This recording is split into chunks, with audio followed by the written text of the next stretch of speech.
Okay, so today we are going to be talking about amyotrophic lateral sclerosis, also known as ALS, also known as Lou Gehrig's disease. So the main characteristic of ALS is degeneration of upper motor neurons and lower motor neurons in the central nervous system. And so what happens in ALS is we end up with this loss of myelinated axons in the lateral and anterior columns of the spinal cord, as well as a loss of axons in the anterior horn. This ends up being a global reduction of all neurons in this region, not just alpha motor neurons. And so what happens is we end up getting other deficits besides just motor deficits in ALS. And we don't really know what causes this, why these people end up getting ALS, but we do know that the cell death resembles apoptosis, which is a kind of programmed cell death. We also know that 90% of these cases are actually not related to genetics, although 10% of these cases are hereditary. People with ALS end up dying within 5 years of their diagnosis, and this is usually due eventually to respiratory failure as these people end up kind of progressively getting weaker and weaker. What we do know about ALS is that it is controlled by two genes, TDP43 and SOD1. So these two genes code for enzymes that become aggregated in motor neurons in the central nervous system. So what this means is that in these two genes, we end up with this mutation where they're then coding for these smaller and less branched neurites that are then prone to degeneration, where other people are not prone to that because their motor neurons are larger and more branched. And new research is also showing, again, that there's also sensory neuron degeneration. And these two genes correspond to that degeneration that we're seeing in those sensory neurons. And so that means that we're not only getting motor deficits, we're also seeing some sensory deficits in these patients. The biggest thing that these two genes do is that there's an increase in oxidative stress, glucocytotoxicity, and abnormalities of mitochondria.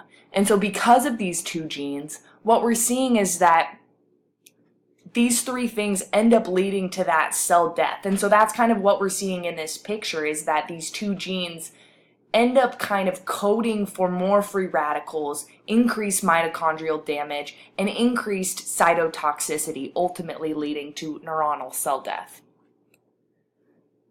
We're also seeing abnormalities in glial cells, and we do know that microglia activation is actually a marker for the severity of upper neuron damage, and these microglia release pro-inflammatory markers. We also see problems with astrocytes. So astrocytes help to clean up excessive glutamate in that synaptic cleft. And so because there's so much glutamate in there, we end up with that excitotoxicity discussed earlier with the two genes, which ultimately ends up leading to cell death. And so that gene expression discussed earlier also increases the expression of pro-inflammatory markers, which creates a widespread inflammatory response markedly at the beginning of ALS, patients who end up getting ALS. And so we see an increase in the number of leukocytes, as well as an increase in extracellular remodeling of the blood.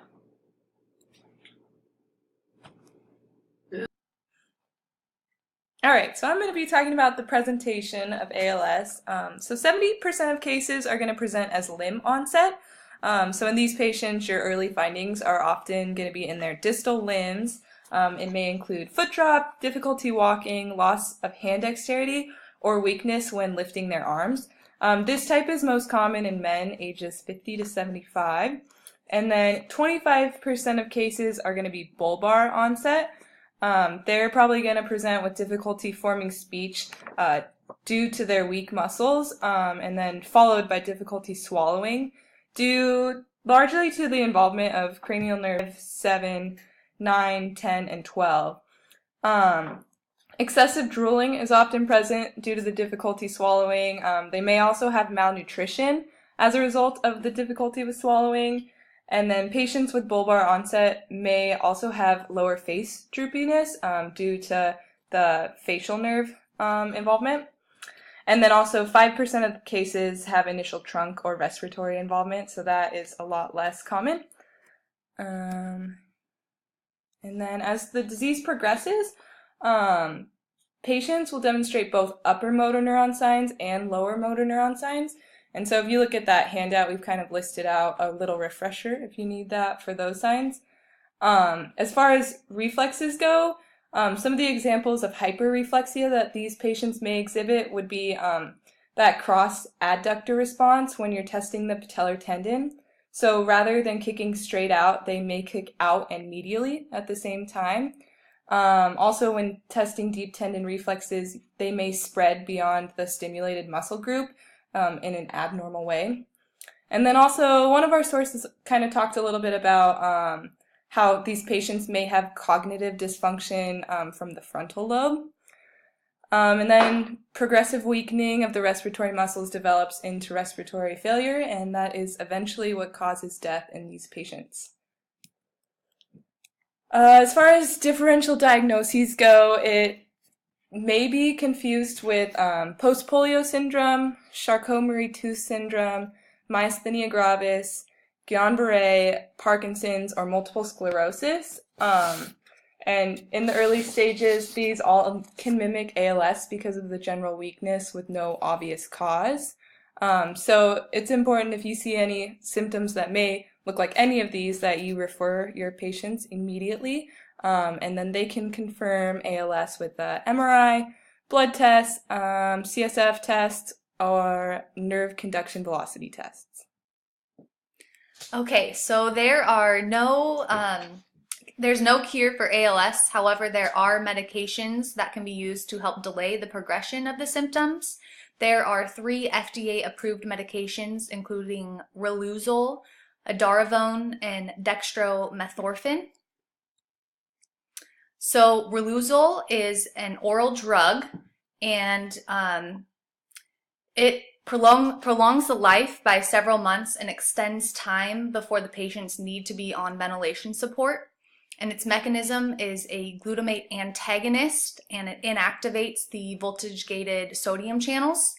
And the side effects are listed. There are multiple side effects for this particular drug. So another drug is edaravone, and it is it was just recently approved in 2017 in the US. So it is a recent drug. It is an infusion. And the mechanism is it is an antioxidant and radical scavenger, and so it reduces oxidative stress produced by those free radicals, which help prevent further damage to the endothelial cells and astrocytes. And its side effects include bruising, gait disturbance, and headache. And then our last medication here is the dextromethorphan, and it is also an oral drug. And this drug is particularly used for those bulbar functions, so it's going to help with the speech and the swallowing. And its mechanism is presynaptic inhibition of glutamate release and NMDA receptor antagonist working specifically at those bulbar muscles. And its side effects include diarrhea, dizziness, cough, vomiting, weakness, and swelling of feet and ankles. So we're just going to go ahead and finish up by talking about the implications for physical therapy. And so the biggest thing to understand with ALS is that it is degenerative. And so the biggest thing that we want to focus on as PTs is kind of preventative care. And so just trying to do as much as we possibly can to help them maintain function for as long as possible. And so the different activities that we can do are gait training, balance training, transfer training, and assistive device training. We also want to focus on energy conservation techniques. And the biggest thing here is just allowing people to maintain autonomy and just kind of teaching them how to live best in their life and in their circumstance with ALS. Other things that we want to do include brief exercise of low to moderate intensity. And this includes dynamic activity with large muscle groups, It's better for muscles that aren't profoundly weak. And so different activities that we can have patients do include just having them on a recumbent bike, just doing very light activity on a recumbent bike. You don't want to fatigue these patients. That's actually a contraindication for physical therapy if they're doing too much work. Patients may also benefit from braces, especially in the early parts of their care when they're still trying to maintain that function and autonomy for as long as possible, just allowing them to, again, maintain that autonomy. And I'm going to keep saying that over and over again because that's kind of the take-home point here. The next thing would be stretching to prevent contractures.